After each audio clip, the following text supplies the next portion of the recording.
இச்சை அடக்கத்தை தான் நம்ம பார்க்க போகிறோம். Self control. கலாத்தியர் 5ஆம் அதிகாரத்தில் 23வது வசனம் இச்சை அடக்கம் என்று இருக்கிறது. அந்த இச்சை அடக்கத்தை குறித்த காரியத்தை முற்றிலுமாக முதல்ல அந்த ஸ்டடிக்குள்ளே போகிறதுக்கு முன்பாக வெளிப்படுத்தல் 3ஆம் அதிகாரம், அதில் ஒரு சபையை குறித்த வசனம் காணப்படுகிறது. லவோதிகேயா சபை, கடைசியாக சொல்லப்பட்ட அந்த ஒரு சபை 14ஆம் வசனத்திலிருந்து இருக்குது அந்த அதிகாரமுடைய லவோதிகேயா சபை. இந்த சபையை குறித்து பார்க்கும் பொழுது இது அனலும் இல்லாமல் குளிரும் இல்லாமல் இருக்கிற சபை. இது ஃபர்ஸ்ட் செஞ்சுரியில் இருக்கிற சபைக்கும் உள்ள செய்தி. அதன் பின்பு ப்ரொஃபட்டிக்கலாக தீர்க்க தரிசன ரீதியாக இது பின் காலங்களுக்குள்ள செய்தி. அது சரியாக இந்த கடைசி கால சபை, ஏன்னா கடைசி கால சபையாக இந்த கடைசி 2 சபையும் சொல்லலாம். அதில் உலக சபை என்று சொல்லணும். அப்படின்னா என்ன அர்த்தம்னா, வேர்ல்டு கலந்து போகக்கூடிய திருச்சபை குறித்த விஷயங்கள் இங்கே எழுதியிருக்குது. முழுக்க முழுக்க பரிசுத்த ஆவியினாலே பரிசுத்தமாக நடத்தப்படுகிற ஒரு சபையாக இல்லாமல் அந்த சபை மக்கள் எப்படி இருக்கிறாங்கன்னா, உலகத்துக்கு இடம் கொடுத்து அனலும் இல்லை குளிரும் இல்லை. சில நேரம் அனலாக இருந்துப்பேன் பார்க்க, சில நேரம் நான் குளிராக தான் இருந்துப்பேன். அப்படின்னா எனக்கு உலகமும் வேண்டும் இயேசுவும் வேண்டும் சொல்லக்கூடிய ஒரு சபை. அனலும் இல்லாமல் குளிரும் இல்லாமல் இருக்கிற ஒரு வெதுவெதுப்பான ஒரு சபை, லூக்வார்ம் சர்ச் என்று சொல்லக்கூடிய ஒன்று. அதை சொல்கிறார், நான் வாந்தி பண்ணி போடுவேன், மனம் திருமணம்னு சொல்கிறார். அதில் ஒரு குறிப்பான ஒரு வசனத்தை தான் நான் உங்களுக்கு சொல்ல விரும்புகிறேன். 17ஆம் வசனத்தில் வாசித்து கொண்டே வரும்பொழுது 18ல் வாசிக்கும் பொழுது சொல்கிறார், உண்மையும் சத்தியமுள்ள சாட்சியும் தேவனுடைய சிருஷ்டிக்கு ஆதியுமாயிருக்கிற ஆமேன் என்பவர். எல்லா சிருஷ்டிப்புகளுக்குமே ஆதியுமாயிருக்கிறவர் ஆமேன் என்கிறவர். அது ஒரு நாமம், அது ஒரு பெயர் இயேசுவுக்கு சொல்லப்பட்டிருக்கிறது. அந்த ஆமேன் என்கிறவர் சொல்லுகிறார், எல்லா சிருஷ்டிப்புக்கும் ஆதியாயிருக்கிறவர் சொல்லுகிறார். அவர் சத்தியம் உள்ளவர், சத்தியமான சாட்சி, உண்மை உள்ளவர். அவர் சொல்லுகிறார். என்ன சொல்கிறாரு?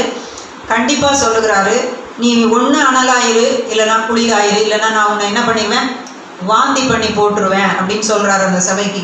அவர் சொல்லும் பொழுது ஸ்டெப் பை ஸ்டெப் எப்படி அவங்க ஆவிக்குரிய ஸ்டாண்டர்ட்லேருந்து கீழே இறங்கி வராங்கன்னு நீங்கள் வசனத்தை பார்க்கலாம். 17th verse பார்த்தோன்னா, நீ நிர்பாக்கியம் உள்ளவனும், நீங்கள் ரட்சிக்கப்பட்ட பொழுது நீங்கள் பாக்கியசாலிகள். அப்படி தானே? நமக்கு என்ன பெயர்? பாக்கியவான்கள். இயேசுவை நம்ம ஏற்றுக்கொண்டதுனால நம்ம பாக்கியவான்கள். ஆனால் இப்போ இந்த சபை என்ன சொல்கிறாரு? நிர்பாக்கியம். அப்படியே நீ பாக்கியன்றதுக்கு ஆப்போசிட்டாக போயிடுச்சு. நிர்பாக்கியம் உள்ளவனும். அடுத்தது பரிதபிக்கப்படத்தக்கவனும். அப்படின்னா என்ன அர்த்தம்? இப்போ அது ஆப்போசிட்டில் இருக்குது. ரட்சிக்கப்பட்ட பொழுது நம்ம பாக்கியசாலிகள். ரட்சிக்கப்பட்டு இயேசுவை பின்பற்றுகிற நேரங்களிலே நம்ம எப்படிப்பட்டவங்களாக இருக்கிறோம்? ஆசீர்வதிக்கப்பட்டவர்களாக இருக்கிறோம். ஆனால் பரிதபிக்கப்பட்டவர்கள் என்று சொல்லுகிற அந்த வார்த்தை இன்னும் இழுத்து போனால் நம்ம பாவியாக கிட்டத்தட்ட ஆக போகிற ஸ்டேஜ். ஒன்றுமே இல்லை, இயேசுவை விட்டு முற்றிலும் கடந்து போகிற ஒரு ஸ்டேஜ், பரிதாபமான ஒரு நிலைக்கு வந்தாச்சு. அப்படின்னா இன்னும் கொஞ்சம் நாளையில் உங்கள் உயிரே போயிடும். ரொம்ப பரிதாபமாக இருக்குதுங்க அவங்க கண்டிஷன். அவங்க இருப்பாங்களா இல்லையா தெரியல. அந்த மாதிரி பரிதபிக்கப்பட்டவனும் அந்த நிலைமையில் இருக்கிற ஒரு சபை. தரித்திரம் பாருங்க, அந்த நிலைமை எப்படிலாம் கீழே இறங்கிட்டே வருது. இயேசுவை ஏற்றுக்கொண்டவங்களை குறித்து என்ன சொல்லி இருக்குது? ஐஸ்வர்யவான்கள் என்று வேதம் சொல்லுகிறது. நம்மளை எப்படி சொல்லுகிறது? எதில் நம்ம ஐஸ்வர்யமாக இருக்கிறோம்? ஆவிக்குரிய விஷயங்களில் நம்ம எப்படி இருக்கிறோம்? ஐஸ்வர்யவான்களாக இருக்கிறோம். இயேசு எதற்கு வந்தார்? தரித்திரருக்கு விடுதலை கொடுக்க, இல்லையா? குருடருடைய கண்களை திறக்க, செவிடருடைய செவிகளை திறக்க.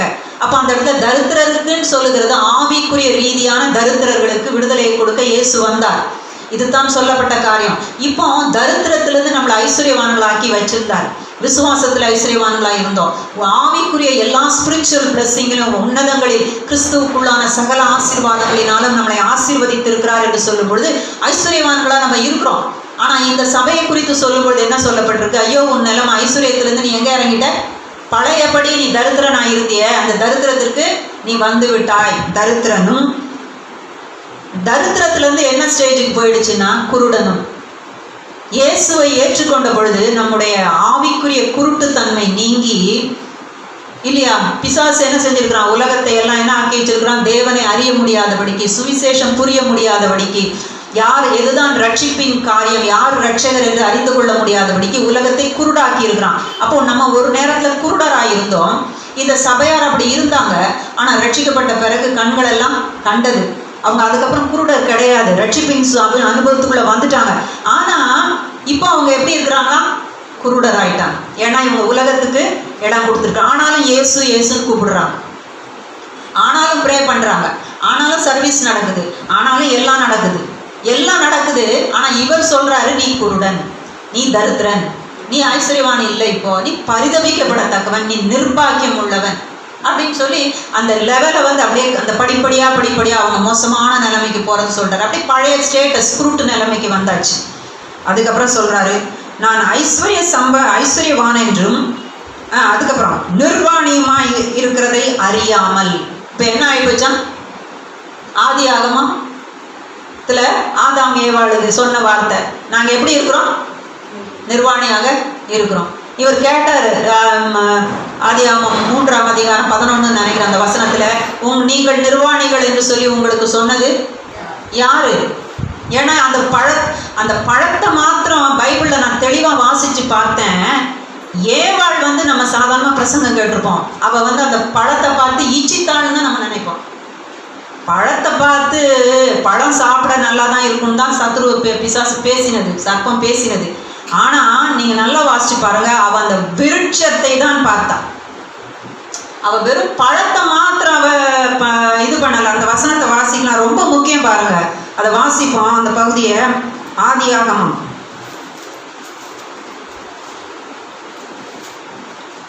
3ஆம் அதிகாரத்தில் 6. அப்பொழுது ஸ்ரீயானவள் அந்த விருட்சம், அவள் பழத்தை பற்றியா நினைச்சா? அவன் கேட்டான், இந்த பழத்தை புசிக்க கூடாதுன்னு சொல்லி இருக்கிறாரா? இல்லையா? சத்துரு என்ன கேட்டுச்சு? சர்ப்பம் என்ன கேட்டுச்சு? சகல விருட்சங்களின் கனியும் புசிக்க வேண்டாம் என்று தேவன் சொன்னது உண்டோ?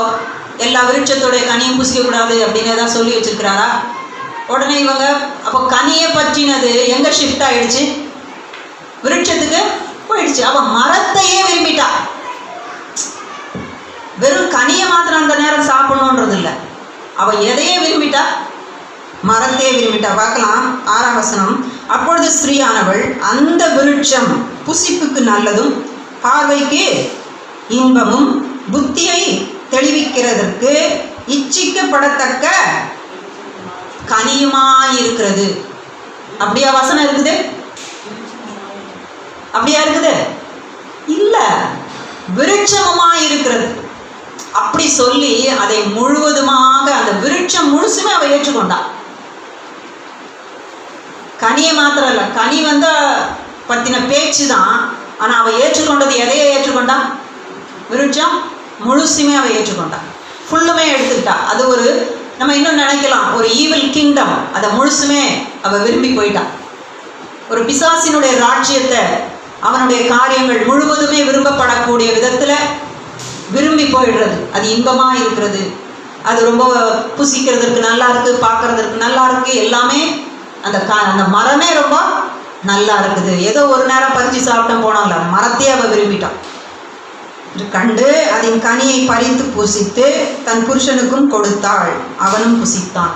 அப்போ கொடுக்கும்போது எப்படி சொல்லி போய் கொடுத்துருப்பா? அவள் எதை விரும்பினாலோ அதை பற்றி அதிகமாக பேசி தான் என்ன செஞ்சுப்பா? அவள் கொடுத்துருப்பா. ஸோ அவள் அப்போ அவங்க சாப்பிடும் பொழுது வெறும் கனியை மாத்திரம் அவங்க சாப்பிடல, அவங்க எதை ஏற்றுக்கொண்டாங்க? அந்த முழு மரணன்ற விருட்சம், எல்லாத்தையும் நன்மை தீமைன்றது அந்த சமாச்சாரம் முழுசையும் அவங்க ஏற்றுக்கொண்டாங்க. வெறும் கனியை மாத்திரம் இல்லை. அதனால தான் ஜாக்கிரதையாக இருக்கணும். பிசாசு ஒரு சின்ன ஆசை தான் கொடுப்பான், நல்லா தெரிந்து கொள்ளணும் அந்த சின்ன ஒரு காரியம். அதனால தான் வேதம் சொல்லுகிறது, பிசாசுக்கு இடம் கொடுக்காத. அந்த கனி மட்டும்தான் முதல்ல பேச்சா இருந்தது. ஆனால் ஒரு கிங்டமே உள்ளுக்குள்ள போகுது, அது சேட்டன்ஸ் கிங்டம். அது பிசாசினுடைய ராஜ்யம் முழுவதும் ஒரு மனுஷனுடைய இருதயத்துக்குள் வரக்கூடிய விதத்தில், அது விரும்பப்படக்கூடிய விதத்தில் ஒரு மனுஷனை கொண்டு போய் விடுது, முழுசும் அடிமையாக்கி விடுகிறது. நீங்கள் இயேசுவை புசித்தால் நீங்கள் தேவனுடைய ராஜ்யத்துக்குரியவர்களாக நீங்கள் இருப்பீர்கள். நீங்கள் இயேசுவை புசிக்க வேண்டாம். அவர் சொன்னாரு, நானே ஜீவ அப்பம், என்னை புசிக்கிறவன் என்ன செய்வான்? என்றென்றைக்கும் பிழைப்பான். என்னுடைய ரத்தத்தை பானம் பண்றவன் என்னென்னைக்கும் ஜீவித்திருப்பான். நானே மெய்யான ஜீவ அப்பம் என்று சொன்னார். அவரை ஏற்றுக்கொள்ளுகிறது அவரை புசிக்கிறது. அப்போ இந்த விதத்துல அவள் அந்த கனியை பற்றின பேச்சு தான். அவள் முழுசும் புசித்தது எது? கனியை மாத்திரம் அல்ல, அவள் தன் இருதயத்திலே முழுசுமே இடம் கொடுத்துட்டான். இதுதான் ஆதாமுக்கும் நடந்திருக்கிறது. அப்போ இது நடந்த பொழுதுதான் அவங்க என்ன சொன்னாங்க? நான் நிர்வாணியா இருக்கிறேன். இவர் கேட்டார், நீ என்ன வேணான்னு சொல்றது, நீ புசிச்சியான்னு தான் இவர் கேட்டார். ஆனால் இவள் இச்சித்தது முழுசும் இச்சித்துட்டா. அதனால தான் கொஞ்சத்துக்கு பிசாசோட அந்த கான்வர்சேஷன், சரியில்லாத கான்வர்சேஷனுக்கு இடம் கொடுக்கும் பொழுது, சரியில்லாத காரியங்கள் பேசி கட் அண்ட் ரைட்டாக இல்லை ஃபர்தராக என்கிட்ட இதை பற்றி பேசாதீங்க, இல்லைனா நம்முடைய மைண்டில் அது வந்தால் இல்லை இதுக்கு மேலே நான் இடம் கொடுக்க மாட்டேன் அப்படின்னு சொல்லி எடுத்த உடனே முளையிலேயே அது கிள்ளி எறியப்படாவிட்டால் அந்த கான்வர்சேஷன் கண்டினியூ ஆக ஆக ஒரு சின்ன அந்த காரியம் மாத்திரமல்ல, அது முழுசுமே வந்து உட்கார்ந்துக்குது. அதனால தான் பவுல் எழுதுறாரு, பிசாசுக்கு இடம் கொடுக்காது. இயேசு கிறிஸ்து பேசுகிற காலங்களிலே அவர் சொல்லி கொடுத்தது, என்று தகப்பனாருக்கும் எங்கள் எல்லாருக்கும் கற்றுக் கொடுத்த காரியம் என்ன, கொஞ்சம் இடம் கொடுத்தா போதுமா, அவன் முழுசும் வந்து உட்கார்ந்து கொள்ளுவான். அப்புறம் அவனை விரட்டுறது தான் பெரிய வேலையா இருக்கும். அப்புறம் உங்களுடைய ஆவிக்குரிய வாழ்க்கையில வளர்ச்சியோ இல்லை என்றால் வேற காரியத்துக்கோ இடம், ஏன்னா தொடர்ந்து அவன் இவனை வெளியேற்றுறதுக்கு தான் போராட்டம் நடந்துகிட்டே இருக்குமே தவிர வேற காரியத்தை செய்து கொள்ள முடியாது. அதனால தான் பிசாசுக்கு இடம் கொடுக்காது. கொஞ்சம் இடம் கொடுத்தா அவன் ராஜ்யத்தையே உள்ள வந்து ஸ்தாபிக்க தான் அவன் வந்து விடுகிறான். அப்புறம் நீ அந்த ராஜ்யத்தையே நீ துரத்தி அனுப்பணும், நீ முற்றிலும் அவனை துரத்தணும். இது தேவையா? அதனால தொடக்கத்திலே யூ சே நோ டு சின். அந்த பேச்சே வேண்டாம், அந்த கான்வர்சேஷனே வேண்டாம். அது நம்ம மனதில் போகலாம், நம்ம மைண்டில் போகலாம், மனுஷர்கள் மூலம் அந்த காரியங்கள் நடக்கலாம், சிலதை பார்க்கறதுனால அதுக்கு நமக்கு வரலாம். அப்போ முதல்லையே சேணும் அப்படின்னு சொல்லிடுறாரு. எடுத்த உடனே கட் அண்ட் ரைட்டாக பண்ணிட்டா நாம் நம்முடைய ஆத்மாவை, நம்முடைய காரியத்தை காத்துக்கொள்ளுகிறோம். ஸோ இப்போ இந்த சபை இப்போ எந்த லெவலுக்கு வந்துருச்சு? முழுசும் இந்த ஏவாளுடைய நிலைமை, ஆதாமுடைய நிலைமை, நிர்வாணம் அப்படின்னா என்ன அர்த்தம்? இவங்க முழுசா உலகத்தை புசிச்சிட்டாங்க, அதுதான் அர்த்தம். இவங்க கனியையும் புசிச்சு விருட்சத்தையும் முழுசா ஏற்றுக்கொண்டபடினால தான் இவங்களை குறித்து வேதம் என்ன சொல்லுகிறது? அவங்க நிர்வாணியாய் நீ இருக்கிறாய் இவர் சொல்லிட்டார். முதல்ல அவங்க தங்களுக்கு அறிக்கை பண்ணாங்க, அவர் கேட்டார் யாருன்னு.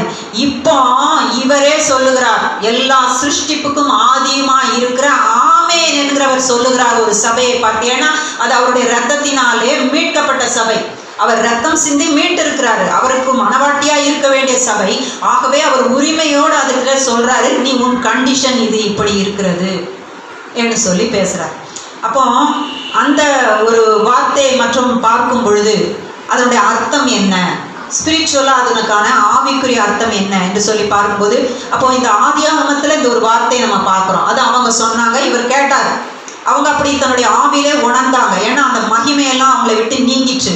தேவனுக்கு முன்பாக நிற்க முடியல, அவங்களுக்கு பயம் வந்தது, ஓடி ஒளிய ஆரம்பித்தாங்க. தேவனுடைய பரிசுத்தத்துக்கு முன்பாக நிற்க முடியல. ஆகவே அவங்க சொன்னாங்க, நாங்கள் நிர்வாணமாக இருக்கிறோம் என்று சொல்லி. இதே இந்த வார்த்தை வந்து மோசேயினுடைய நாட்களிலே உபயோகப்படுத்தப்பட்டது. மோசே ஆரோனிடத்துல சொல்றாரு, நீ இவர்களை நிர்வாணி ஆக்கினாய் என்று சொல்கிறார். அந்த காரியத்தை நம்ம பார்க்கலாம். இது யாத்ராகமம் 32:25. அவர்கள் தங்கள் பகைவருக்குள் பாருங்க நிர்வாணமாக்கி இருந்தான். யாரு? ஆரோன். இந்த ஜனங்க என்ன பண்ணாங்க? அதுக்கு முன்னால இருக்கிற விஷயம் என்ன அப்படின்னு பார்த்தீங்கன்னா, மோசே வந்து எங்கே போயிருக்காரு? 10 கட்டளை வாங்க அங்கே மலைக்கு போயாச்சு. நாட்கள் அதிகமாயிடுச்சு. உடனே இவங்க என்ன பண்ணுறாங்க? இப்போ ஆரோன்ட்ட வந்து மோசேக்கு என்ன ஆச்சோ எங்களுக்கு தெரியாது, ஒரு வேளாமன் செத்து கூட போயிருந்துருக்கலாம், ஏன்னா அவர் பரிசுத்தர் தானே, செத்து கூட போயிருக்கலாம். என்ன ஆச்சோ தெரியாது, பட் அது எழுதலை, நான் சொல்கிறேன். செத்து என்ன ஆச்சோ தெரியல, அதனால் எகிப்திலிருந்து எங்களை கொண்டு வந்தது என்று சொல்லி எங்களுக்கு நாங்கள் வணங்க முடியாத சில காரியங்களை எங்களுக்கு உண்டாக்கு என்று இவங்க சொல்லிட்டாங்க. சொல்லி ஆரோன் பார்த்தாரு, கேட்கல. என்ன பண்ணாரு? சரி எல்லாம் கொண்டா, உன் பொண்ணு வெள்ளி எல்லாம் கொண்டா, அதை வைத்து நான் என்ன செய்கிறேன், ஒரு சொரூபத்தை உண்டாக்குகிறேன் என்று சொல்லி அவர் ஏதோ செஞ்சிட்டாரு. உடனே இவங்க வணங்குறாங்க, ஆடலும் பாடலும் களியாட்டம் எல்லாம் நடக்குது. தேவனே மோசேக்கு சொல்றாரு, உன் ஜனங்கள் என்ன பண்றாங்க, அங்க தப்பு பண்ணிட்டு இருக்காங்க என்று சொல்லிட்டாரு. இவர் இறங்கி வராரு. யோசுவா கேட்கிறாரு, அங்க ஒரு பெரிய பாளையத்துல ஒரு பெரிய சத்தம் உண்டாயிட்டு இருக்குது அப்படின்னு சொல்லி அந்த பேச்சு நடக்குது. மோசே சொல்றாரு, இவங்க என்ன செய்யறாங்க, பாடி நடனாடி இப்படி பாவம் செஞ்சு கொண்டு இருக்கிறாங்கன்றத சொல்லிட்டு இப்போ ஆரோன் கிட்ட வந்து கேட்குறாரு, நீ என்ன இப்படி செய்தாய், ஏன் இப்படி நடந்தது அப்படின்னு சொல்லும்பொழுது அவர் சொல்றாரு, இந்த ஜனங்க தப்பு பண்ணிட்டாங்க அப்படின்ற ஒரு காரியத்தை சொல்லலை, ஒரு ஊழியக்காரனாக இந்த ஜனங்களை நீ சரியான விதத்திலே நடத்தவில்லை, ஆனால் இவங்களை நீ மிஸ்லீட் பண்ணி நீ இவர்களை நிர்வாணி ஆக்கினாய்ன்றார். அப்போ அந்த இடத்துல சொல்லப்பட்டிருக்கிற எபிரேய வார்த்தை என்ன அர்த்தத்தை கொடுக்கிறது என்றால், PARA என்கிற ஒரு, அது எப்படி ப்ரொனவுன்சியேஷன் எனக்கு தெரியல, ஆனால் ஹீப்ரு வேர்டு அந்த வார்த்தை இருக்கிறது. அந்த வார்த்தையினுடைய அர்த்தம் என்னன்னா, exposed to judgements of God, தேவனுடைய நியாய தீர்ப்புக்கு இவர்களை நீ என்ன பண்ணிட்ட, உட்படுத்திட்ட, அவங்கள எக்ஸ்போஸ் பண்ணி நீ கொண்டு வந்து விட்டுட்ட. அப்படின்னா தேவனுடைய நியாய தீர்ப்புக்கு கொண்டு வந்து விடக்கூடிய விதத்தில் நீ மிஸ்லீட் பண்ணிட்ட, அவங்கள நியாய தீர்ப்புக்கு நீ உட்படுத்திட்ட. இப்போ தேவன் இவங்களை பனிஷ் பண்ணணும். நீ இவங்களுக்கு சரியா போதித்து, நீ இவங்களுக்கு சரியான விதத்தில் காரியத்தை எடுத்து சொல்லி, இந்த தவறுகளை செய்யக்கூடாது என்று சொல்லி நீ சரியானபடி நடத்த வேண்டிய நீ, இவங்க நியாய தீர்ப்புக்கு போகக்கூடிய விதத்தில், அந்த விதத்தில் யூ ஹவ் அன்கவர்ட் தெம், நீ அவங்கள திறந்து அவங்களுடைய அந்த இடத்துல அந்த நிர்வாணம் என்ற அந்த அர்த்தத்தில் வருது. அப்படின்னா நியாயம் தீர்க்கக்கூடிய விதத்தில், அப்படின்னா ஆதாம் ஏவாள் நியாய தீர்ப்புக்கு உள்ளாயிட்டாங்க, அப்பவுமே பாவம் செஞ்சப்ப, அதனால தான் அவங்க நிர்வாணமாக இருக்கிறேன்னு சொன்னாங்க. அதே போல இவர்களும் நியாய தீர்ப்புக்கு உள்ளாக்கப்பட்டாயிற்று. ஸோ அந்த எபிரேய வார்த்தை அப்படி சொல்லுகிறது. அப்போ அவங்கள நீ அந்த நியாய தீர்ப்புக்கு உட்படுத்திட்டது மாத்திரம் அல்ல, and the vengeance of their enemies without God's protection, தேவனுடைய பாதுகாப்பை பெற்றுக்கொள்ள முடியாதபடிக்கு, பாதுகாப்பு இல்லாம அவங்களுடைய விரோதிகளுடைய வெஞ்சன்ஸுக்கு, பழி வாங்குதலுக்கு நீ என்ன செஞ்சுட்ட, இவங்கள விட்டுட்டியே. அப்படின்னா யோபு சொன்னார், என்னை யோபுவை குறித்து சாத்தான் சொன்னான், நீர் அவனை சுற்றில என்ன போட்டு வச்சிருக்கிறீர், வேலி அடைத்து வைத்திரு. நாம சொல்லுவோம் இயேசுவின் ரத்த கோட்டைக்குள்ளே இருக்கிறோம். எப்போ இருப்போம், சரியா இருக்கும்போது தான் ரத்த கோட்டை. அப்போ சரி இல்லாமல் போயிட்டா இந்த மாதிரி என்ன ஆயிடுதுன்னா நியாய தீர்ப்புக்குள்ள போகக்கூடிய சூழ்நிலைகளும் வரலாம்.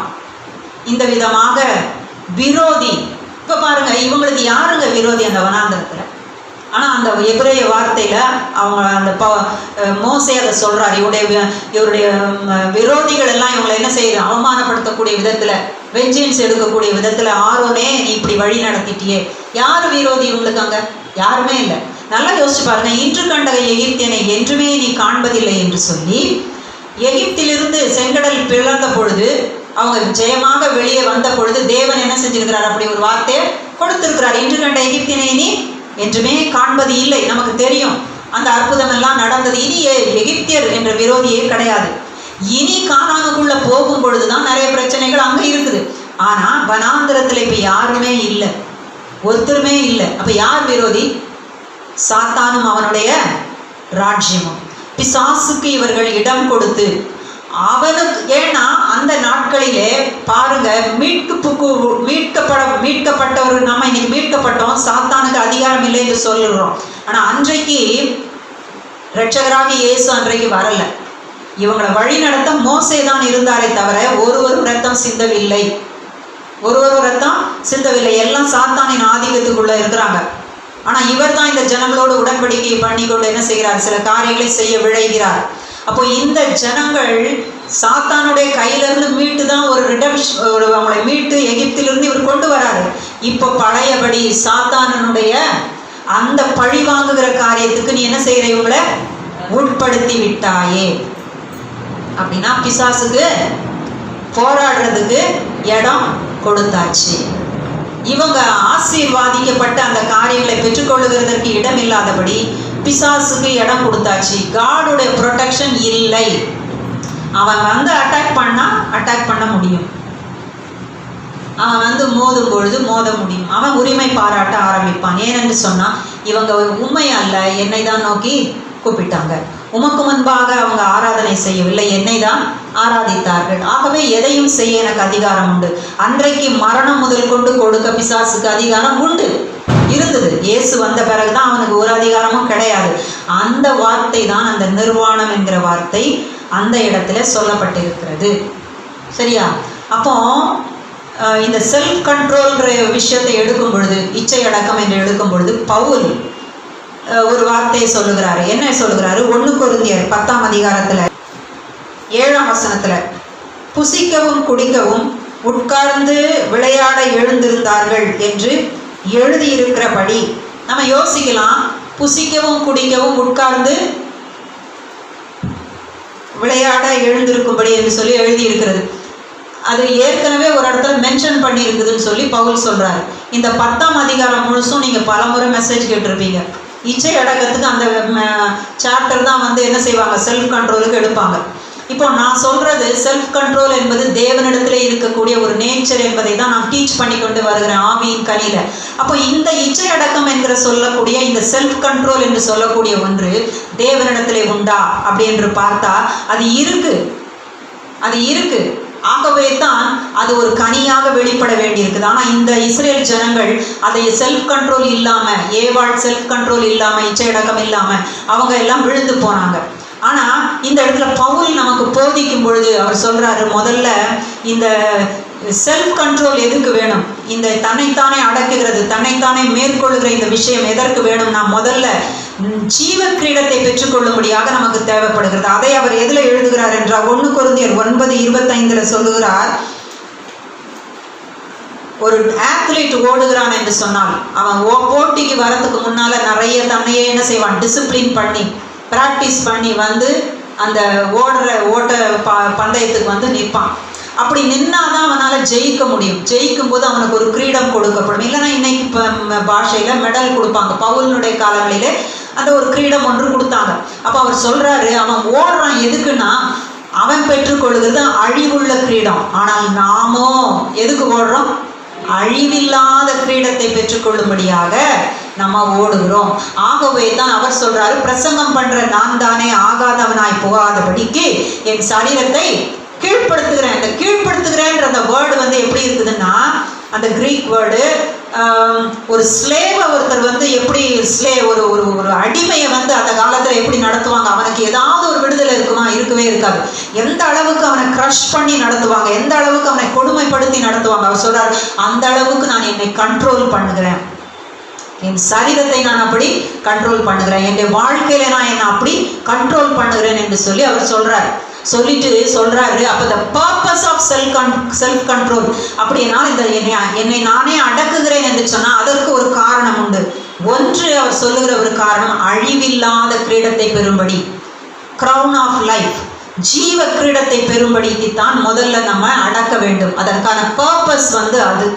ஆனா அது ஒரு தெய்வீக சுவாபம். அது எப்படி என்று சொல்லி நான் பின்னால சொல்லுகிறேன். அப்போ இங்க அடுத்தது நீங்க பாருங்க, அந்த பர்பஸ் மாத்திரம் கிடையாது. அப்போ அது வந்து ரைட் பர்பஸோட நம்ம செய்கிற ஒரு விஷயம்.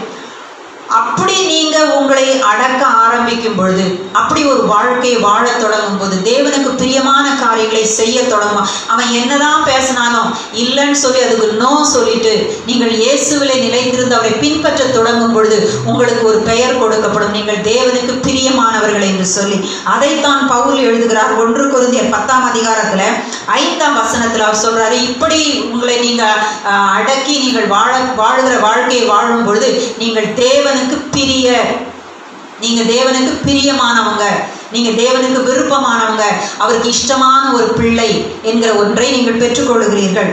ஆகவே ஆனால் இந்த இஸ்ரேல் ஜனங்களை என்ன பண்ணாங்களாம், அவங்க விரும்பின விருப்பம் எப்படி இருக்கிறது, பொல்லாங்கானவைகளை அவங்க விரும்பினாங்க. நீங்கள் நலமானவைகளை விரும்பலாம், தேவனுடைய காரியங்களை விரும்பலாம். என்ன விரும்பலாம், நான் இன்னும் அன்பா இருக்க விரும்புறேன், இன்னும் நான் விசுவாசிக்க விரும்புகிறேன், இன்னும் மேல நம்பிக்கையா இருக்க விரும்புகிறேன், இன்னும் நான் உண்மை வெளிப்படுத்த விரும்புகிறேன். என்னை பார்க்கிறவங்க இயேசுவை பார்க்கணும், என்னை பார்க்கிறவங்க பிதாவை பார்க்கணும், பரிசுத்த ஆவியினுக்கு அந்த வல்லமையை பார்க்கணும், அந்த ஒளியை பார்க்கணும், உங்களுடைய அந்த நேச்சரை பார்க்கணும்னு சொல்லி விரும்புகிறதெல்லாம் நல்ல விருப்பங்கள். ஆனா இவங்க எப்படி விரும்பினாங்களாம், பொல்லாங்கானவைகளை விரும்பினார்கள். பாருங்க, இவங்க மேக ஸ்தம்பத்தை பார்த்தாங்க, அக்னி ஸ்தம்பத்தை பார்த்தாங்க, எல்லாத்தையும் பார்த்தும் கூட இவங்க என்ன செஞ்சாங்க, பாவம் செய்தாங்க. அதனால தான் ஒரு ஊழியக்காரர் ஒரு நாள் பேசும் பொழுது அவர் சொன்னார், டிவியில் நான் அந்த மெசேஜ் கேட்டுட்டு இருந்தேன், ஒரு இன்டர்நேஷனல் ஸ்பீக்கர் அவர் சொல்லும்போது சொன்னார், அவருக்கு ஒரு நல்ல நண்பர் இருந்தாராம். அந்த நண்பர் வந்து ஒரு நேரத்தில் பரலோக ராஜ்யம் எடுக்கப்பட்டு பரலோக ராஜ்யத்தை இயேசு அவருக்கு வந்து காண்பித்தாராம், அவரோடு பேசினாராம். ஒரு அநேக வருடங்கள் கழித்து இந்த நண்பரை சந்திக்கும் பொழுது அந்த நண்பனுடைய வாழ்க்கையில எந்த ஒரு ஆவிக்குரிய வளர்ச்சியும் இல்லை, எந்த ஒரு நல்ல ஒரு கனியை, ஆவியின் கனியோ எதையுமோ பார்க்க முடியாத ஒரு நிலைமை. ஏதோ ஒரு சூழ்நிலையில எப்படியோ ஒரு தேவனுடைய பிள்ளை என்றே சொல்ல முடியாத ஒரு நிலைமையில அவர் இருக்கிறது அந்த தேவனுடைய ஊழியக்காரர் அவர் பார்த்தாராம். அப்ப அவர் பார்த்துட்டு ஒரு கேள்வியை கேட்டாராம், என்ன நீ இப்படி இருக்கிற, நீ வந்து ஒரு நாளிலே இயேசு உனக்கு பரலோகத்தை எல்லாம் காண்பித்து இருக்கிறார், உன்னோடு கூட பேசி இருக்கிறாரே அப்படின்னு சொல்லும் பொழுதுதான் அந்த மனுஷனுக்கு ஆமா நான் மறந்து போயிட்டேன். பாருங்க, பரலோகத்தை பார்த்தவர்கள், இயேசுவை முகமுகமாய் தரிசித்தவர்கள் கூட இந்த பூமியிலே அவ்விதமாக வஞ்சிக்கப்பட்டு போகிறார்கள். போக முடியுமானா போகிறாங்க. அப்போ அந்த அளவுக்கு பொல்லாங்கானவைகளை கொஞ்சம் கொஞ்சமாக கொடுத்து அதை இச்சிக்க பண்ணி அதை விரும்ப பண்ணி ஏதோ ஒரு விதத்தில் ஒரு டிசப்ஷன், அவன் எப்படி அவன் நுழையிறான்னு தெரியாது. சின்ன ஒரு கான்வர்சேஷன் தான் அவங்களோட உங்களுடைய இருதயத்தில் பேசுவான், உங்கள் மைண்டில் பேசுவான், ஒரு நண்பர் மூலம் பேசுவான், ஒரு குடும்பத்தில் ஏதோ ஒரு வார்த்தை மூலம் பேசுவான். ஆமான்னு நீங்கள் அப்படி கொஞ்சம் போனால் போதும், அவன் ராஜ்யத்தையே நீங்கள் ஏற்றுக்கிட்ட மாதிரி ஆயிடுச்சு. முழுசும் வந்து உட்காந்துக்கிறான். அதனால தான் சொன்னார், நீ கொஞ்சம் இடம் கொடுத்தா அப்புறம் அவனை தான் விரட்டுற வேலை தான் நம்ம என்ன செய்யணும், பண்ணிட்டு இருக்க வேண்டியிருக்கு. அப்போ பரலோகத்தையே பார்த்தவங்க கூட மறக்க முடியுமானா அவங்க மறக்கக்கூடிய அளவுக்கு உலகத்துக்குள் இவன் கொண்டு போய்விட்டான். இப்படிப்பட்ட சபை தான் அந்த வெளிப்படுத்தலிலே நம்ம பார்த்த உலக சபை. எல்லாவற்றையும் அவங்க ருசித்தாங்க, ரட்சிப்பை ருசித்தவங்க, அவங்க ஐஸ்வர்யவான்கள் என்ற பெயரை பெற்றவங்க, அவங்க காண்கிறவர்கள் என்ற பெயரை பெற்றவங்க, பாக்கியசாலி என்ற பெயரை பெற்றவங்க. ஆனா அப்படியே உள்டாவா மாறி போச்சு. அந்த சபைக்கு தான் வார்னிங் கொடுத்தார். அதே போலதான் இஸ்ரவேல் ஜனங்கள் கூட என்ன பண்ணிட்டாங்க, முகமுகமாய் தேவனை பார்த்தாங்கன்னு சொல்லலாம். ஒருவேளை நான் சொல்றது அந்த வேர்டு அப்படி கிடையாது. ஏன்னா மேக ஸ்தம்பம், அக்னி ஸ்தம்பம் எல்லாம் நடத்துகிறது. இதையெல்லாம் அவங்க பார்க்குறாங்க. செங்கடல் ரெண்டாய் பிளந்தது. தலைச்சன்களை எல்லாம் தேவன் அந்த இடத்துல என்ன செஞ்சார், இஸ்ரவேல் எகிப்தியருடைய தலைச்சன்களை எல்லாம் சங்காரம் பண்ணினார், நியாயம் தீர்த்தார். இவ்வளவு இவங்க ப்ரொடெக்ட் பண்ணப்பட்டாங்க, இவங்க பாதுகாக்கப்பட்டாங்க. பாருங்க எவ்வளவு அற்புதம், பாதுகாக்கப்பட்டாங்க. இவ்வளவுத்தையும் கண்டவர்கள் கொஞ்ச நேரத்துல பொறுமையை இழந்தாங்க. இனி இந்த மோசே வரப்போறதில்லை, நாங்கள் அந்த வனாந்தரத்துல இனி எங்களை வேற தெய்வம் தான் வழி நடத்தும் என்று சொல்லி தங்களை வேறு காரியங்களுக்கு ஒப்பு கொடுத்தாங்க. பொல்லாங்கானவைகளை ஈச்சித்தார்கள். அப்ப ஈச்சிக்க முடியுமானா, இயேசுவை ஏற்றுக்கொண்டவங்க ஈச்சிக்க முடியுமானா முடியும். பொல்லாங்கானதுக்கு நீங்க இடம் கொடுக்க முடியுமானா முடியும். நீங்கள் விலகி போக முடியுமானா முடியும். ஏனென்றால் தொடர்ந்து பிசாசும் பின்தொடர்ந்து வருகிறான். எங்க விழப்படலாம். பேதுருவில் போட்டிருக்கு, இந்த நீங்கள் தெளிந்த புத்தி உள்ளவர்களாக இருங்க, ஏனென்றால் உங்கள் எதிராளியானவனாகிய பிசாசு யாரை விழுங்கலாமோ என்று வகை தேடி திரிந்து கர்ச்சிக்கிற ஒரு சிங்கத்தை போல அவன் திரிஞ்சிட்டு இருக்கிறான். யாருடா நமக்கு ப்ரே ஆவாங்க, எப்படியே நமக்கு ஒரு உணவு கிடைக்கும். அவனுடைய வேலை முழுசும் உங்களையும் என்னையும் நோட்டீஸ் பார்க்கறதும், நம்மளை எப்படியாவது பிடிச்சி நரகத்துக்கு கொண்டு போற வழியை பண்ணலாமான்றதான் அவன் பார்த்து கொண்டு இருக்கிறான். அப்போ தீமையான வேலை நம்ம ஒருவேளை சில காரியம் அவுட்ரைட்டா தெரியும், இல்லை செய்ய மாட்டான். ஆனா நைஸா உள்ள போடுறது, நைஸா நம்மளோட ஃப்ரெண்ட்ஷிப் வைக்கிறது, நைஸா பேசுறது, இந்த மாதிரி வேலைகளை எல்லாம் செய்து மெதுவாக வஞ்சித்து அவன் உள்ள வருகிறான். நம்ம உணர்ந்த உடனே நோன்னு சொல்லிடணும், விலகிடணும். அது அந்த பக்கமே போகக்கூடாது. அந்த காரியமே எனக்கு வேண்டாம், அது எதுவாக இருந்தாலும் எனக்கு வேண்டாம்னு சொல்லணும். அப்போ அவங்க வேதம் சொல்லுகிறது பொல்லாங்கானவைகளை நம்ம இச்சிக்க கூடாது என்று சொல்லி நம்ம அதில் தெரிந்து கொள்கிறோம். அப்புறம் இந்த 1 கொரிந்தியர் 10ஆம் அதிகாரத்தில் 7ஆம் வசனத்தில் நான் சொன்னேன் இல்லையா, அவங்க வந்து புசிக்கவும் குடிக்கவும் அவங்களுடைய பர்பஸ் எப்படி இருந்தது பாருங்க. பவுல் 9ஆம் அதிகாரத்தில் சொல்றாரு, பர்பஸ் சொல்றாரு, அழிவில்லாத கிரீடத்தை பெறும்படியாக நாம செல்ஃப் கண்ட்ரோல், இச்சை அடக்கத்தை பண்றோம். ஆனா இவங்களுடைய பர்பஸ் எப்படி இருந்தது, இவங்க தேவனை ஆராதிக்க முடிய விரும்பின காரியம் எப்படி இருந்ததுன்னா, இவங்க விரும்பினது. அதனாலதான் வேதத்துல சொல்லி இருக்குது, உலகத்துக்காக இயேசுன்னு கூப்பிட்டா ஒரு பிரயோஜனம் கிடையாது. உலகத்துக்காக கூப்பிடக்கூடாது, உலகத்து ஆசீர்வாதத்துக்காக தேடக்கூடாது. அப்படி தேடி வந்தால் ஒரு பிரயோஜனம் கிடையாது. அந்த கிறிஸ்தவ வாழ்க்கை வேஸ்ட். அதைத்தான் பைபிள் சொல்லுது. இதைத்தான் அவர்கள் செய்தார்கள். அவங்க மேகஸ்தம்பம் அக்னி ஸ்தம்பம் எல்லாத்தையும் பார்த்து கொண்டு எல்லாம் பண்ணினாலும் கூட அவங்க எதற்காக தேவனை தேடினாங்கன்னா, ஃப்ரீயாக இருக்கணும், சந்தோஷமாக இருக்கணும், நல்லா என்ஜாய் பண்ணணும், அந்த வனாந்தரத்தில் ஹாப்பியாக போயிட்டு வந்துட்டு இருக்கணும். இதைத்தான் அவங்க விரும்பி கொண்டு இருந்தாங்க. தேவனை அறிந்து கொள்ள வேண்டும், அவரை நேசிக்கணும், அவரை பின்பற்றணும், அவருக்கு கீழ்ப்படியணும். செங்கடலை பிளந்தாரே, நமக்காக சத்துருக்களை எல்லாம் என்ன செஞ்சாரு, அன்றைக்கு சில நியாயம் தீர்த்தாரே, அப்படியெல்லாம் நினைத்து அவர் மேலே ஒரு நேசம் வைத்து அவரை பின்பற்றணும், அவரை அறியணும் என்கிற அந்த நல்ல விருப்பம் அவங்களுக்கு இல்லை. ஆனால் அவங்க எதில் இருந்தாங்க, நல்லா என்ஜாய் பண்ணணும், நல்லா வாழணும், அவர் நமக்கு கொடுப்பாரு, நம்ம கேட்போம், அவர் நமக்கு கொடுப்பாரு. இப்படி தான் அவங்க வாழ்க்கையில் இருந்தாங்க. இதுதான் எங்கே எழுதி இருக்கிறது என்றால், இதை மோசே சொல்லுகிறாரு. யாத்ராகமம் 32:6 படிக்கலாம். மறுநாள் அவர்கள் அதிகாலையில் எழுந்து, அதாவது இந்த ஆரோன் கிட்ட கேட்டாங்க இல்லையா, அதை ஆரோன் செஞ்சிட்டாரு. இப்போ எல்லாம் ரெடி ஆயிடுச்சு. இப்போ இவங்க இன்னொரு ஆராதனை பண்ண போறாங்க. அந்த ஆராதனைக்காக அவங்க எழுந்து என்ன செய்யறாங்க, மறுநாள் அவர்கள் அதிகாலையில் எழுந்து சர்வாங்க தகன பலிகளை இட்டு சமாதான பலிகளை எல்லாம் செலுத்தினார்கள். இப்போ எல்லாம் செலுத்தி முடிஞ்சிட்டு இப்போ இவங்க என்ன செஞ்சாங்களா, பின்பு ஜனங்கள் புசிக்கவும் குடிக்கவும் உட்கார்ந்து விளையாட எழுந்தார்கள். அவங்க என்ன நினைக்கிறாங்க, ஒரு ரிச்சுவல். ஏன்னா அவங்க எகிப்தில் அவங்களுடைய ப்ராக்டிஸ், அது எகிப்தில் அவங்களுக்கு பழக்கம், அது ஒரு வழக்கம். இப்படி அவங்க அநேகர் எப்படி இது பண்ணுறாங்க அப்படின்றவங்க பார்த்த பழக்கம். அதனால் இப்போ என்ன பண்ணியாச்சு, இப்போ அதே ப்ராக்டிஸுக்கு வந்தாச்சு. இவங்க முறைப்படி இவங்க செய்ய வேண்டிய அந்த ஆராதனையை பண்ணிட்டு இப்போ இவங்க என்ன செஞ்சிட்டாங்க, முடிஞ்சு போச்சு. இனிமேல் நம்ம இஷ்டத்துக்கு வாழ்கிற ஒரு வாழ்க்கை தான். இப்படி தான் அவங்களுடைய பர்பஸ், அவங்கள் தேவனை தேடின காரியம் இப்படியாக இருந்தது.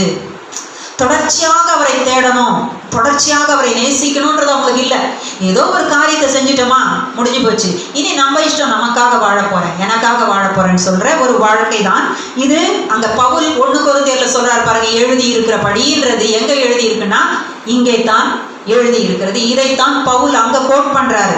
சொல்லி அதற்காக தான் அவர்கள் எழுந்தார்கள். அப்போ பர்பஸ், தேவனை ஆராதிக்கிறதுல, ஆராதனை செய்கிறதுல பர்பஸ் கரெக்டா இருக்கும். சில பேர் சர்ச்சுக்கு வர்றது, வர்ஷிப் பண்ணுறது எதுக்கு, அதெல்லாம் செய்யணும். செய்யலைன்னா நமக்கு என்ன கிடைக்காது, ஒன்றும் கிடைக்காது. I simply believe there is God, தேவன் இருக்கிறாரு, நான் விசுவாசிக்கிறேன், அதுக்காக வரேன் போகிறேன், அவ்வளோதான், முடிஞ்சு போச்சு இல்லை. அதுக்கப்புறம் நான் இந்த பழைய வாழ்க்கைக்கு போயிடுவேன், பழைய காரியத்தை செய்வேன், தொடர்ச்சியாக நான் தேவனை தேட மாட்டேன் என்கிற ஒரு விஷயம். ஸோ இதனுடைய ரிசல்ட் வந்து பார்த்தீங்கன்னா முடிவு எப்படி இருந்ததுன்னா மோசமாக இருக்கும். இவங்க கொஞ்சம் இடம் கொடுத்தாங்க, அதோட நின்று போகல, தொடர்ந்து அவங்க பிரச்சனைகளுக்குள்ள கடந்து போறாங்க. ஆகவே அந்த அதிகாரத்தினுடைய நிறைய வசனங்களை நீங்க வீட்டில் படிங்க. 7ஆம் வசனம் சொல்லுகிறது, அவர்கள் விக்கிரக ஆராதனைக்காரர் ஆனது போல. 8ஆம் வசனம் சொல்லுகிறது, சிலர் வேசித்தனம் பண்ணி அதுல 20,000 பேர் மரித்தது போல. 9ஆம் வசனம் சொல்லுது, சிலர் கிறிஸ்துவை பரீட்சை பார்த்து பாம்புகளால் அழிக்கப்பட்டார்கள், அதை போலலாம் நீங்க பரீட்சை பார்க்கக்கூடாது, இப்படிப்பட்ட காரியங்களுக்குள் நீங்கள் போகக்கூடாது. 10ஆம் வசனம் சொல்லுகிறது, முறுமுறுக்கிறாங்க, சிலர் முறுமுறுத்து சங்காரக்காரனாலே அழிக்கப்பட்டார்கள், அதை போல போகக்கூடாது. அப்போ அந்த ரிசல்ட் என்ன ஆகுறது, அழிவுக்குள்ள அவங்க அதோட நிக்கல, தொடர்ந்து அவங்க பாவத்துக்குள்ளே போயிட்டே இருக்கிறான், பிசாசு தொடர்ந்து இழுத்துக்கிட்டே இருக்கிறான். அதனாலதான் கொஞ்சம் கூட பிசாசுக்கு இடம் கொடுக்க கூடாது, உலகத்துக்கு இடம் கொடுக்க கூடாது, கேர்ஃபுல்லான ஒரு வாழ்க்கையை வாழணும் அப்படி என்று சொல்லிட்டு அந்த அதிகாரம் முழுவதுமே ஒரு இச்சை அடக்கத்துக்காக சொல்லப்பட்ட அதிகாரமாக, அது கிட்டத்தட்ட ஒரு பாதி வரைக்கும் நீங்க பார்க்கலாம், அப்படி சொல்லப்பட்டு இருக்கிறது. சரி, இப்போ இது தேவனுடைய நேச்சர் என்று சொல்லி நான் சொல்லும் பொழுது செல்ஃப் கண்ட்ரோல், அது அவருடைய நேச்சர். இதைத்தான் ஆவியின் கனியாக நம்ம வெளிப்படுத்த போறோம்னா, எப்படி நான் இதை தேவன்ல பார்ப்பேன்னா, முதல்ல இயேசுவில தான் நம்ம கற்றுக் கொடுக்குறோம், இயேசுவை தான் நம்ம பார்க்கிறோம். இதுக்காக இயேசு சொன்னாரு, யோவான் 14ஆம் அதிகாரத்துல 9, 11 அந்த வசனத்தை நீங்க வாசிச்சு பார்த்தீங்கன்னா பிலிப்புக்கு பதில் சொல்லுவாரு. பிலிப்பு கேட்பாரு, இயேசு சொன்னார், நானும் பிதாவும் ஒன்றா இருக்கிறேன். ஆனா அவர் சொல்வாரு, பிலிப்போ காண்பிக்கும்படி இல்லையா, என்னை கண்டவன் பிதாவை கண்டான். அப்படின்னா என்ன அர்த்தம், என்னுடைய அனைத்து காரியமே நான் பிதாவின் அன்பை வெளிப்படுத்துகிறேன், பிதாவின் கிரியைகளை தான் நான் செய்கிறேன், பிதாவினுடைய வார்த்தை தான் பேசுறேன். நீ என்னை பார்த்தாலே நீ நேரா பரலோகம் போய் தான் பிதாவை பார்க்கணும் இல்லை, என்னை பார்த்துட்டாலே நீ எப்படி பிதாவை நீ பார்த்துட்ட, நான் அப்படியே அவரை வெளிப்படுத்துறேன், என் சுயமே இல்லை, முழுசையும் நான் யாரை தான் காட்டுறேன், பிதாவாகிய தேவனை தான் நான் வெளிப்படுத்திட்டு இருக்கிறேன், நீ என்ன பார்த்தா நீ அவரை பார்த்தாச்சுன்னு சொல்லிட்டார். இப்போ இந்த இயேசுல அந்த செல்ஃப் கண்ட்ரோலை நம்ம பார்க்கிறோம். அதற்கான வசனங்களை நான் சொல்லுகிறேன் பாருங்க. ஏசாயா 53:7 ஏற்கனவே இது தீர்க்க தரிசனமாக சொல்லப்பட்ட ஒன்று. ஏசாயா 53:7 சொல்லி இருக்கிறது, அவர் தன் வாயை திறக்கவில்லை. ஏசாயா 53:7, ஆனாலும் தம்முடைய வாயை திறக்கவில்லை. அவர் என்ன செய்யறாரு, அடிக்கப்படுற ஒரு ஆட்டுக்குட்டி எப்படி கொண்டு போகப்படுமோ பேசாம போறாராம், அடிக்கப்படுறதுக்காக கொண்டு பட போற ஒரு ஆட்டுக்குட்டியா போகிறார் என்று சொல்லி தீர்க்க தரிசன ரீதியாக இந்த குறிப்பிட்ட இந்த தேவ குணாதிசயம் சொல்லப்பட்டிருக்கிறது. ஏன்னா வர மேசியா, வர ரட்சகர் இந்த இச்சை அடக்கத்தை, இந்த செல்ஃப் கண்ட்ரோலை, இந்த தேவனுடைய இந்த விசேஷ குணாதிசயத்தையும் வெளிப்படுத்துகிறவராக இருப்பார் என்பது தீர்க்க தரிசனமாக சொல்லப்பட்டிருக்கிறது. அப்போ இது ரொம்ப முக்கியமான ஒரு குணாதிசயம், ஒரு காட்ஸ் நேச்சர். அதனால் அவர் வாயை திறக்க மாட்டார் என்பது தீர்க்க தரிசனம். அதன்படியே இயேசு வாயை திறக்கவில்லை. he held his peace என்று சொல்லி அவருடைய விசாரணைக்கா நேரத்தில் எல்லாம் அந்த வசனம் சொல்லப்பட்டிருக்கிறது. நம்ம பார்க்கலாம், மத்தேயு 26:53 சொல்லப்பட்டிருக்கிறது. அந்த இடத்துல நான் இப்பொழுது, அதாவது அதுல இயேசு சொல்றார், தன் நிலைமையை சொல்றார். அதாவது நான் இப்போ வேண்டிக் கொண்டால் 12 லேகியோனுக்கு அதிகமான தூதரை என்னிடத்தில் அனுப்ப மாட்டாரா அப்படின்னு சொல்லி தன்னுடைய பொசிஷனை சொல்றாரு. சொல்லிட்டு என்னால எதையும் செய்ய முடியும், ஆனாலும் கூட செல்ஃப் கண்ட்ரோலை அவர் காண்பிக்கிறார். எப்படி காண்பிக்கிறார்? மத்தேயு 27:12-14 சொல்லப்பட்டிருக்குது. மத்தேயு 27:12 இருக்கிற 14வது வசனம் வரைக்கும் சொல்லும் பொழுது அதில் ஒரு பகுதி வரும். அவரோ ஒரு வார்த்தையும் மாறுத்தரமாக சொல்லவில்லை. பயங்கரமான குற்றச்சாட்டுகள் அவர் மேல வருது. பாருங்க, நியாய விசாரிப்புக்காக நிற்கிறாரு. பயங்கரமா வந்து பொய் குற்றச்சாட்டுகள் எல்லாம் சொல்லிட்டே இருக்கிறாங்க. அப்ப அந்த அதிகாரி கேட்கிறான். அவன் எவ்வளவோ கேசஸ் பார்த்துருப்பான் தன் வாழ்க்கையில. எல்லாரும் என்ன செய்வாங்க? அநியாயம், என் மேல சொல்றதெல்லாம் அநியாயம் அநியாயம், கையை காலை ஆட்டி என்ன செய்வாங்க? அந்த இடத்துல எல்லாம் கத்திட்டு இருப்பாங்க. இது நிச்சயமா நிறுத்தப்படணும், எனக்காக பேச ஆள் இல்லை அப்படின்லாம் கேட்பாங்க. எனக்கு ஒரு அட்வொகேட் வேணும், கொடுங்க என்று கேட்பாங்க. ஆனா இவர் ஒண்ணுமே கேட்கல. இவர் எல்லோ குற்றம் சொல்லிட்டே இருக்காங்க. இவர் அமைதியா நின்று கொண்டே இருக்கிறார், மாறுத்தரமே சொல்லவில்லை.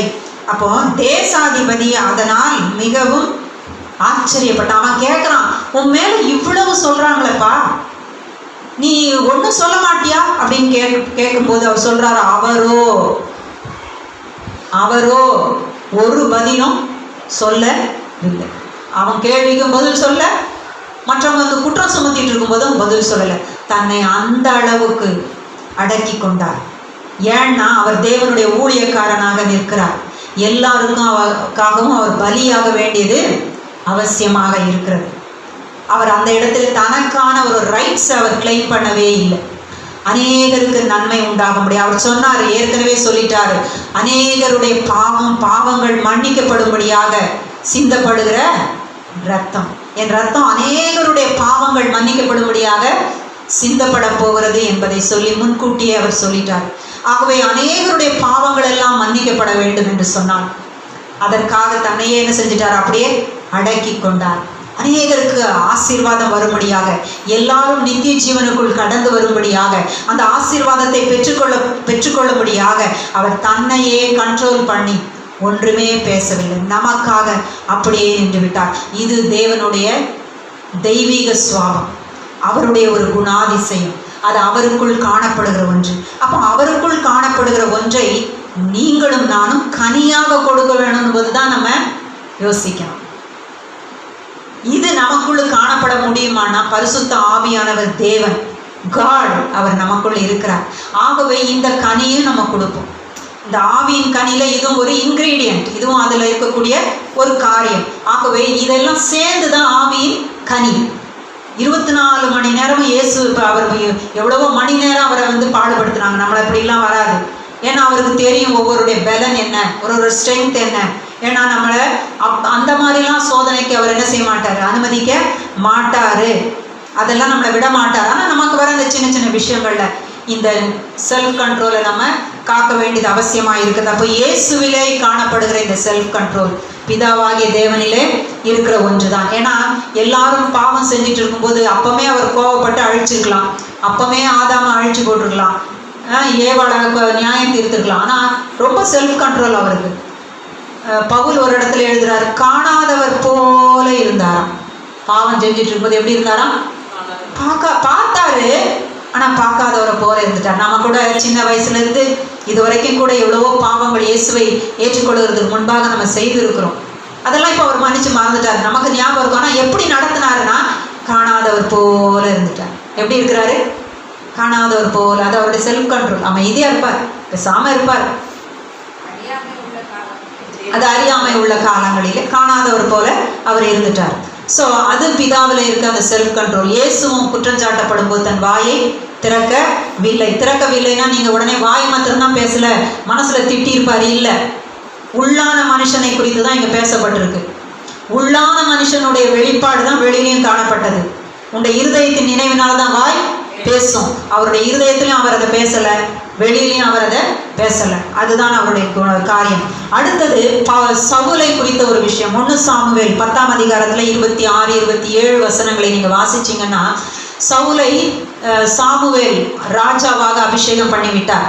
இப்ப ராஜாவாக அபிஷேகம் பண்ணிட்ட பிறகு அவங்க இஸ்ரேல் ஜனங்களை ரட்சிக்கும்படியாக ஒரு யுத்தத்துக்கு போக வேண்டி இருக்குது. அப்போ அந்த நேரத்துல சவுலுக்கு சொந்தக்காரங்க, சவுலை தெரிஞ்சவங்க எல்லாம் என்ன சொல்றாங்க, இப்ப நமக்கு சாதாரணமா நடக்கும் பார்த்தீங்களா, ஒரு பொசிஷனுக்கு நம்ம வந்துட்டோன்னே இவங்களா போய் இந்த வேலையை செய்ய போறாங்க, எங்களுக்கு தெரியாதா, இதெல்லாம் ஒன்றுத்துக்கும் உதவாத சமாச்சாரம் இது அப்படின்னு சொல்லி பேசுவாங்க. அதே போல சவுல பேசுனாங்க, இவனான அவன் ரட்சிக்க போறான் அப்படி சொல்லி பேசினாங்க. இது சவுலுடைய காதுகளிலே கேட்குது. ஆனா வேதம் சொல்லுகிறது, நான் வாசிக்கிறேன் அந்த வசனத்தை, ஆனாலும் பேலியாளின் மக்கள் இவனா நம்மை ரட்சிக்க போகிறவன் என்று சொல்லி அவனுக்கு காணிக்கை கொண்டு வராமல் அவனை அசட்டை பண்ணினார்கள். அவனோ காது கேளாதவன் போல் இருந்தான். அப்ப அவனுக்கு கேட்டுச்சு, ஆனா என்ன பண்ணிட்டான், தன்னையே கண்ட்ரோல் பண்ணிட்டான். ஒரு ராஜாவாக எடுக்க வேண்டிய ஆக்ஷன் அவன் எடுக்கல. ஒரு கிங்காக அவன் செய்ய வேண்டியதை செய்யாம, பனிஷ் பண்ணாம, தனக்கு காதிலே கேளாதது போல இருந்துட்டான். நீதிமொழிகள்ல ஒரு வசனம் இருக்கும், பேசப்படுகிற எல்லாவற்றையும் நீ கவனிப்பாயானால் உன் வேலைக்காரன் உன்னை நிந்திக்கிறதையும் கேட்க வேண்டியதா இருக்குமே. எல்லாத்தையும் நம்ம உட்கார்ந்து கேட்டுக்கிட்டே இருந்தீங்கன்னா வேலைக்காரனும் திட்டும் போது கேட்க வேண்டியதா இருக்குமே அப்படின்னு சொல்லி அதை போட்டிருக்கு. அப்படின்னா என்ன அர்த்தம், கேட்டாலும் கேட்காத வரை போயிருங்க, ரொம்ப எல்லாம் தெரிஞ்சுக்கணும்னு ஓடி போய் கேட்க வேண்டாம் அப்படின்னு போட்டிருக்கு. 1 சாமுவேல் 24 1-15 உள்ள வசனம் தாவீதை குறித்து எழுதியிருக்கிறது. உங்களுக்கு தெரியும், சவுல் தாவீதை கொல்லும்படியாக ஓடி போறாரு. அநேக தருணங்களில சவுல் தான் வந்து எசகு பொசகா தாவீது கையில மாட்டிப்பாரு. அப்படி ஒரு குகையில மாட்டிக்கிட்டார். அந்த இது எல்லாருக்குமே தெரியும், அதனால ஷார்ட்டா சொல்லிடுறேன். அப்படிப்பட்ட ஒரு நேரத்துல தாவீதுக்கு எவ்வளவு ப்ரெஷர் இருக்கும். எல்லாரும் வந்து சொல்றாங்க, நல்லா வந்து சவுல் மாட்டியாச்சு, ஆகவே கொன்று போடும் என்று சொல்றாங்க. ஆனா தாவீது கொல்லவே மாட்டேன்னு கடைசி வரைக்கும் சொல்வார். அவர் ஒரு வார்த்தை சொல்லுவார், அபிஷேகம் பண்ணப்பட்டவர் மேலே என் கைகளை நான் போடணும். அப்ப எவ்வளவு செல்ஃப் கண்ட்ரோல் இருக்கணும். அவருக்கு அந்த எல்லா ரைட்ஸும் இருக்குது. ஏன்னா சவுல் வந்து நல்லா மாட்டிக்கிட்டாரு, கொன்று போடலாம், ஆனா கொன்றே போடல. அந்த இடத்துல அவர் சொல்லுகிற வசனம், ஆனாலும் 10வது வசனம், ஆனாலும் என் கை உம்மை தப்ப விட்டது, என் ஆண்டவன் மேல் என் கையை போடேன், அவர் கர்த்தரால் அபிஷேகம் பண்ணப்பட்டவர் ஆமே என்றார். தேவனால் அபிஷேகம் பண்ணப்பட்ட மனுஷன், ஆகவே நான் என் கைகளை போட மாட்டேன் அப்படின்னு சொல்லி தன்னையே கண்ட்ரோல் பண்றார். அப்ப இன்றைக்கு பார்க்கும் பொழுது, அன்றைக்கு எண்ணெயினாலே அபிஷேகத்தை பெற்றுக்கொண்டார்கள் ராஜாக்களும் மற்றவர்கள் எல்லாரும். ஆனா இன்றைக்கு நம்ம பெற்றிருக்கிற அபிஷேகம் இயேசு பரிசுத்த ஆவியினாலே பிதாவாகிய தேவன் நம்மை அபிஷேகம் பண்ணி இருக்கிறார். அப்போ இன்றைக்கு வந்திருக்கிற எல்லாருமே அபிஷேகம் பண்ணப்பட்டவர்கள் தான். அப்போ ஒருவருக்கொருவர் ஏதாகிலும் சில காரியங்களிலே நமக்கு மனஸ்தாபங்களோ வேதனைகளோ வந்தா, இந்த தாவீதை போல நம்ம ஒன்று சொல்லிடணும், அவங்க எல்லாம் பரிசுத்த ஆவியின் அபிஷேகத்தை பெற்றவங்க, அதனால நான் எதையும் செய்ய மாட்டேன், வேணும்னா அவங்களுக்காக நான் ஜெபிப்பேன், கர்த்தாவே அந்த பாவத்தை நான் செய்யாதபடி என்னை தடுத்து போடும். அப்போ ஒரு விசுவாசி பிரச்சனை வரும், மனஸ்தாபங்கள் வரும். ஆனால் ஹோலி ஸ்பிரிட் நம்மகிட்ட இடைப்படும் பொழுது விட்டு கொடுத்துடணும். அந்த வசனங்களுக்கு அப்படியே கீழ்ப்படியணும். நீங்க பாருங்க, பியூட்டிஃபுல்லா வழி திறப்பார். அது எப்படியோ நடக்கும். ஆகவே செல்ஃப் கண்ட்ரோல் அப்படிங்கிறது தெய்வீக சுவாபம். இந்த ஆவியின் கனியை கொடுக்க தேவன் நமக்கு கிருபை செய்வாராக. ஜெபம் செய்வோம். எங்களை நேசிக்கிற நல்ல தகப்பனே, நீர் கொடுத்திருக்கிற இந்த சாயங்கால வேளைக்காக ஸ்தோத்திரம். எங்களோடு பேசினீரே, உமக்கு நன்றி. உமக்கு நாங்கள் நன்றி செலுத்துகிறோம். இவைகளெல்லாம் மேலான ஸ்லாக்கியம் பாக்கியம். உங்களுடைய வார்த்தையை நாங்கள் கேட்குறோம்ப்பா. உங்களுடைய வசனத்தின்படியே நடக்க வாஞ்சிக்கிறோம். உண்மை நாங்கள் அதிகமாக நேசிக்கிறோம். உங்களுடைய கற்பனைகளுக்கு கீழ்ப்படிந்து நடக்க கிருபை தாரும். இந்த ஆவியின் கனியினாலே எங்களை அலங்கரித்து தகப்பனே நீர் வெளிப்படும்படியாக மகிமைப்படும்படியாக நாங்கள் வேண்டிக் கொள்கிறோம். குறைகள் உண்டு, பலவீனங்கள் உண்டு, தவறுகள் உண்டு, மீறுதல்கள் உண்டு, கிருபையாக மன்னியும். அப்படியே நாங்கள் இயேசுவை நாங்கள் வெளிப்படுத்த, உம்மை வெளிப்படுத்த, ஆவியானவரை வெளிப்படுத்த எங்களுக்கு கிருபை தாரும், எங்களுக்கு கிருபை தாரும், எங்களுக்கு கிருபை தாரும். உங்களுடைய கரத்தில் ஒப்பு கொடுத்துட்டோம். வந்திருக்கிற எல்லாரையும் ஆவிக்குரிய ரீதியாக, உலக பிரகாரமாக, சரீர பிரகாரமாக, பொருளாதார ரீதியாக ரீதியாக எல்லா விதத்திலும் நீர் ஆசீர்வதித்து நீர் காத்துக் கொள்ளுகிறதற்காக நன்றி. வராமல் இருக்கிற அநேகர் உண்டு, அவர்களையும் ஆசீர்வதியும். உம்முடைய நாமம் மகிமைப்படுவதாக. இயேசு கிறிஸ்துவின் நாமத்தில் ஜெபிக்கிறோம் பரிசுத்த பிதாவே, ஆமென்.